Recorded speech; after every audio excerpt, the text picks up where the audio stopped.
শাস্ত্র দিগদর্শন অনুযায়ী আমরা ভজন করতে হবে এবং কৃষ্ণমন্ত্র দীক্ষা আশ্রয় পেয়ে আমরা আস্তে আস্তে গুরুদেবেরাও চেষ্টা করতেছেন শিষ্যদেরকে উদ্ধারের জন্য কৃষ্ণমন্ত্র দিয়ে।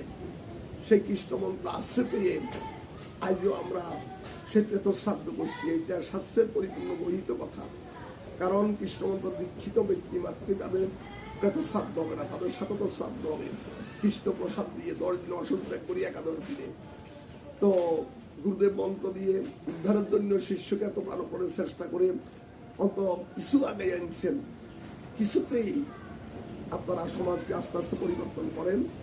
প্রত্যেক মনে 10 দিনে অসুখ ত্যাগ, 11 দিনের শ্রাদ্ধ, কোনো কারণে একাদশী পরিবর্তে 12 দিবসের শ্রাদ্ধ, 13 দিবসে জমদূত কঠোর কষাঘাত করতে করতে জমালয়ে নিয়ে যায়। আর কৃষ্ণমন্ত্র গ্রহণকারী মাত্র, কৃষ্ণ নাম গ্রহণকারী মাত্রেই সে বৈষ্ণব বলে পরিগণিত।